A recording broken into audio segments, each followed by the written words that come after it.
Bismillahirrahmanirrahim. Assalamualaikum warahmatullahi wabarakatuh.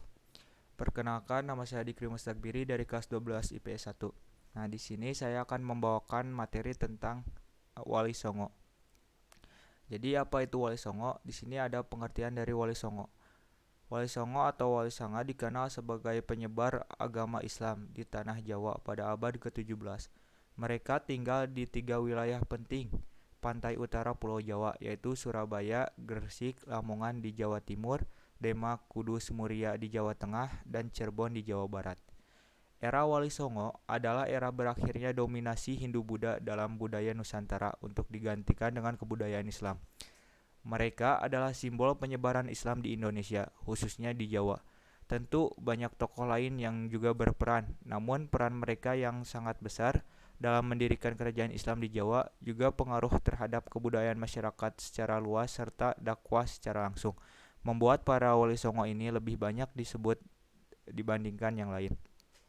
Nah, di sini ada nama-nama wali songo. Yang pertama Maulana Maghribi, nama aslinya adalah Maulana Malik Ibrahim. Diperkirakan lahir di Uzbekistan, Asia Tengah.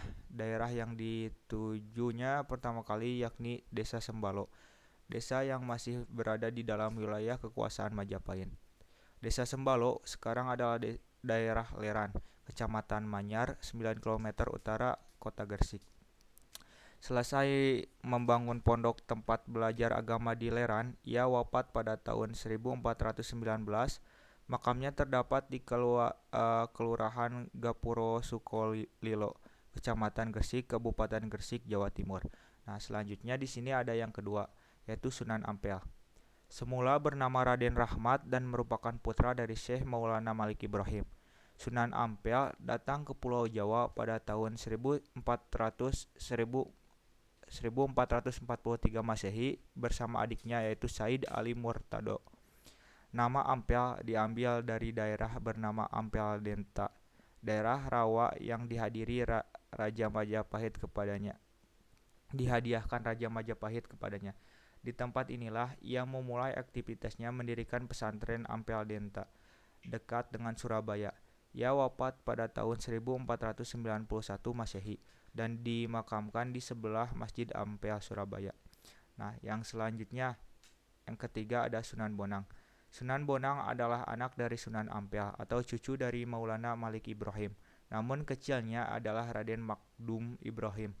Mulanya ia berdakwah di Kediri yang mayoritasnya penduduknya beragama Hindu. Kemudian menetap di Desa Bonang, Lasem, Jawa Tengah.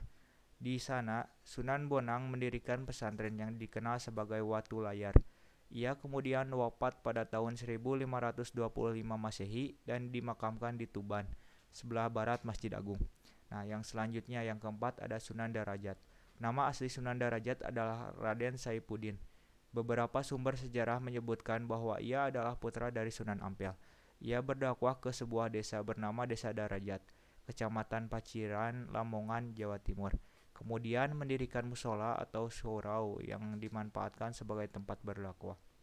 Selanjutnya ada yang kelima, Sunan Giri. Wali Songo selanjutnya adalah sahabat dari Makdum Ibrahim yang semula bernama Raden Paku. Sunan Giri memiliki sebuah tempat yang letaknya di bukit sebelah selatan kota Gresik, yaitu Bukit Giri pada tahun 1481 Masehi sebagai pusat berdakwah di Jawa Timur. Kemudian ia mendirikan sebuah pondok pesantren dengan nama Pesantren Gir.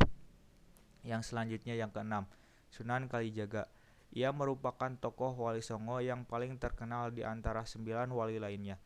Nama kecilnya adalah Jaka Said dan diyakini lahir pada tahun 1401 Masehi. Daerah tempat berdakwahnya tidak terbatas karena ia merupakan seorang mubaligh keliling. Nah, namun Sunan Kalijaga lama menetap di Kadilangu, Demak. Di sana ia berperan aktif dalam pendidikan Masjid Agung Demak dan menentukan kiblat agar sesuai dengan arah Ka'bah. Selanjutnya yang ketujuh ada Sunan Kudus. Memiliki nama asli Japar Sodik, tidak ada bukti atau tahun berapa Sunan Kudus tiba di Kudus pertama kali. Namun saat itu wilayah Kudus masih dikenal dengan nama kota Tajuk. Saat itu Kudus masih didominasi oleh penganut agama Hindu dan Buddha. Sebab itulah Sunan Kudus menerapkan strategi dakwah dengan menghargai adat istiadat yang lama dianut warga sekitar. Bentuk masjid yang dibangun juga tidak berbeda jauh bentuknya dan dari candi milik orang Hindu. Yang selanjutnya yang kedelapan ada Sunan Muria. Nama kecilnya adalah Raden Prawoto. Ia adalah putra dari Sunan Kalijaga. Nama Muria diambil dari tempat tinggal terakhir di lereng Gunung Muria yang berjarak sekitar 18 km ke utara kota Kudus. Cara berdakwahnya berbeda dengan sang ayah. Ia lebih memilih daerah yang sangat terpencil dan jauh dari pusat kota untuk menyebarkan agama Islam. Ia menyebarkannya lewat para pedagang, nelayan, pelaut, dan rakyat jelata. Yang terakhir yaitu Sunan Gunung Jati. Mulainya bernama Syarif Hidayatullah, ia mendapatkan tugas untuk berdakwah di daerah Cirebon. Di sana Sunan Gunung Jati mendirikan kerajaan Cirebon dan melepas diri dari pengaruh Pajajaran. Nah, sekian yang dapat saya sampaikan, kurang lebihnya mohon maaf. Terima kasih. Wassalamualaikum warahmatullahi wabarakatuh.